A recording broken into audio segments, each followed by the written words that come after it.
Welcome to Parenting is Final Fantasy. I'm Drew Kreisman. And I'm Ira Kreisman. And we're going to do the thing again, where you ask me questions about being a parent, and I answer them poorly. I think you've answered fairly well so far. Well, I've talked for a long time after each one. So, if that counts. You also might hear both baby and grandma in the background. They're sitting 3 or 4 feet away from me. So, excellent. We'll see how this goes. All right. Drew, you are, I would say rather famously, I don't want to use the phrase picky eater. Oh, You have a yes. Sensitive palate? Sure, thank you. All right. It's a very 2025 way to put it. Excuse me, sir. But also, you have learned how to cook. Yeah. Or you have expanded your cooking proficiency in recent months. Yeah, leveled that skill up a little bit. How did that happen?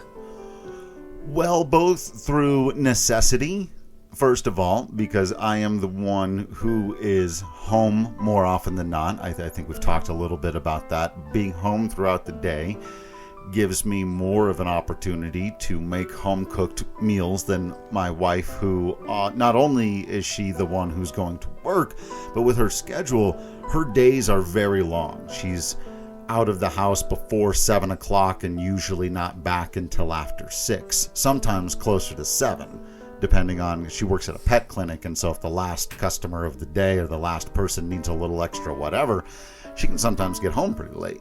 So yeah, first of all, just through necessity, I was like, okay, I'm going to need to learn how to cook some things so that we're not just ordering out all the time. We don't have the budget for all of that, as much as we do like living in the middle of the city and doing that sometimes. You can't do it all the time. And then, after a little bit of doing it and getting some coaching from the aforementioned grandmother sitting just a few feet from me, our mom was always an awesome cook. Yes. Right? I don't know why I said was, still is, often makes, I don't know what that word was doing in that sentence. But obviously, as I'm thinking back now, as my son is a baby, and I think about trying to make home-cooked meals for him, thinking back on our childhood, and that was an important part of it, I felt like. And, you know, I really felt like I needed to be able to step up my game from being able to grill a steak every once in a while and put frozen things into the oven, right? Sure, yeah. So, yeah, it just started with having her talk me through a few of the basics to, just how do you prepare a chicken? We get these whole chickens, and so this has been a good process to learn, is just spicing it up, getting the right kind of sauces and spices on it so that you get a good flavor out of it, and then you stick it in the oven for a couple of hours. It doesn't take a whole lot. It's that you end up playing around with spices a bit and adding and subtracting, and that really does just come down to matter of taste, quite literally. Ha ha ha ha ha ha. But yeah, it doesn't take a lot of skill to get started, and then it does. It just kind of became more fun, and then you start to experiment with what else can I do, what can I add that will, change this. And as the baby has settled into a bit more sleep and a bit calmer times during the day, or when we can hang out, I can put him in different seats and chairs and he can do things while I'm cooking, and I can talk him through the process. So now we're doing something together, especially on like cold days during this winter when we really can't go anywhere. Right now, as we sit here, it's like 9 degrees outside. Yeah, it's frigid on this side of the mountains too. It's not pleasant. Right, so those are the kinds of things where now we're doing something in the house. So yeah, I never thought I would really take to cooking and enjoying it and wanting to do more and more. And my favorite part has actually been like repurposing things. So I'll make more food than my wife and I are really going to be able to eat in any given meal. Then that goes into the fridge, and then the next day, so I mentioned the whole chicken, I go through a process. You either put it in the crock pot or you heat it up somehow to make it easier. You get the chicken off the bones, and then you throw a bunch of veggies into a big pot, and now you've got chicken soup, and doing that kind of stuff has been really rewarding and a lot of fun. Has that helped expand what you do and don't like to eat? Or what you do like to eat, rather? I mean, no, not really. But at this point, I'm pretty much aware. I do try every once in a while to experiment with it, but I know what my palate sort of enjoys and doesn't enjoy. What it has done, and this actually goes back several years. My wife Katie, when we were first dating, one of the things that she figured out was how to make things that she calls Drew friendly.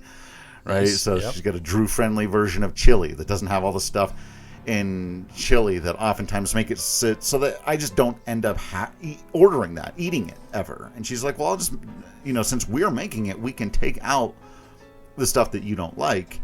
And so that's kind of what's happened over the years, is we've just learned how to make things. And then if there's anything she wants to have, that'll be on the side, or we'll make, or things like that. But no, it hasn't really expanded my palate so much as that what it has done is allow me to take the vegetables in particular. There are certain veggies that I really struggle with, but there are some that I really like.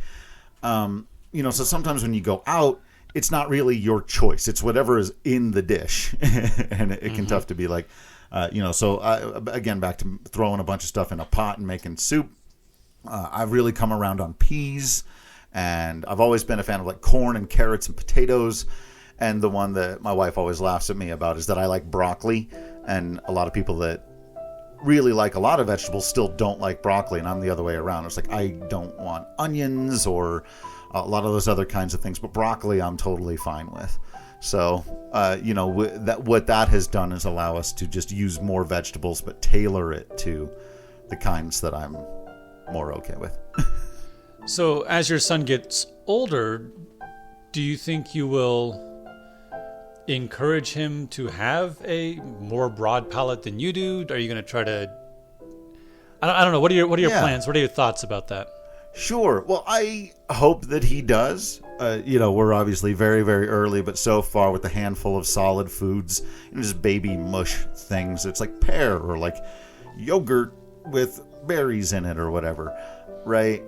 He's liked everything. I suspect he'll be like his mother and like his Uncle Ira in that regard, where he mostly eats everything. I do, though, I will say, I'll be a bit more sensitive probably than a lot of people to if there are things he doesn't like and doesn't want to eat. I will want to encourage him to have a broad palate, and I hope he does have one. But because of my own experiences, I'm definitely not going to be one of those parents who's like, no, you're eating this because it's what's on your plate.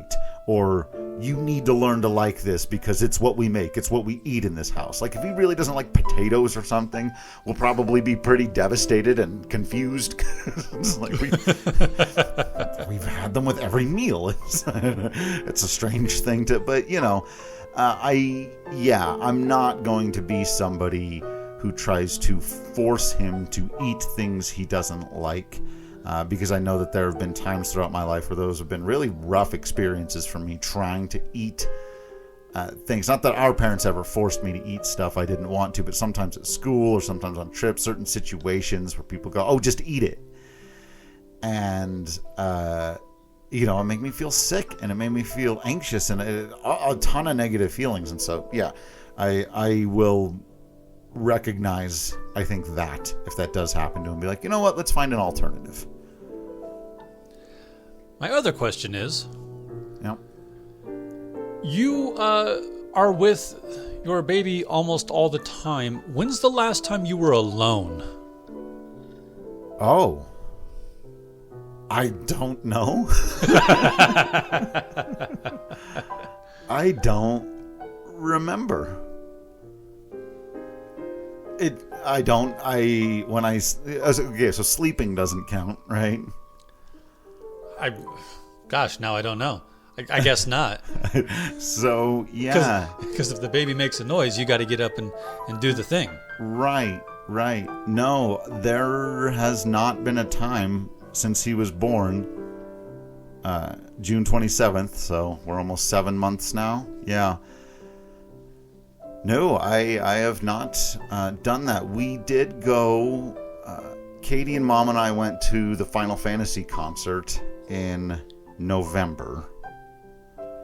And that's really the only time that I have been out of the house, away from Lachlan, for a few hours, and it not have been an emergency. So there were a couple other times we had to run out and do some stuff. The car was breaking down. Sadly, there were a couple of times we had to leave Tom with him, that's Grandpa, when Shay was going through her sickness and passing away. So those don't really count as like, yeah, we left him for a couple hours with Grandpa, but we were dealing with our dog dying, and not exactly a vacation of any kind, right? But yeah, no, I honestly cannot remember the last time I went somewhere or did something just by myself. Is that something that's important to you? For me, solitude and having alone time to work on something or be with my thoughts is very important. And my wife and I understand that about each other. Right. Is that something that you need or need to figure out how to get back to at some point? Yes and yes. It's definitely, everyone will tell you, and sometimes it sounds like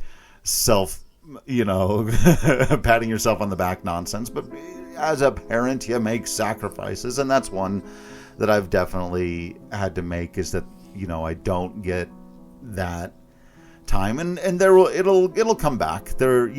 He's not going to be a baby forever, and there are ways to sort of kind of make it feel like you're getting it even when you're not. So for example, when I take him out, and we've sort of talked about this before, in his stroller, he sleeps better. And so my version of this is when I take him to the library or I take him to the brewery. Yes, those are the two main places where I take my son, sometimes to the museums as well. But there, at the museums, I feel more obligated to walk around and look at stuff. What we're talking about here is really an opportunity for me to get off my feet. He tends to fall asleep, and so I kind of count that as my alone time. He's asleep at the library, and I can go and sit and read for a minute, or just close my eyes for a second and have him right there next to me. Or when I go to the brewery, I'm usually talking to my friend, but sometimes he's not there, and I know all the bartenders down there, but sometimes they can probably just sense that I'm just going to sit at the bar, at the end of the bar, he's going to sleep, and I'm just going to drink a beer or two and watch whatever's on the TV, and that is my alone time. It'll be important to get actual alone time, because like you said, there is that you're still kind of on call. At any moment, he could wake up and need you to feed him or need you to change his diaper. And that is the one thing that I am going to need from a mental health standpoint at some point, is figuring out how to get those times to step away.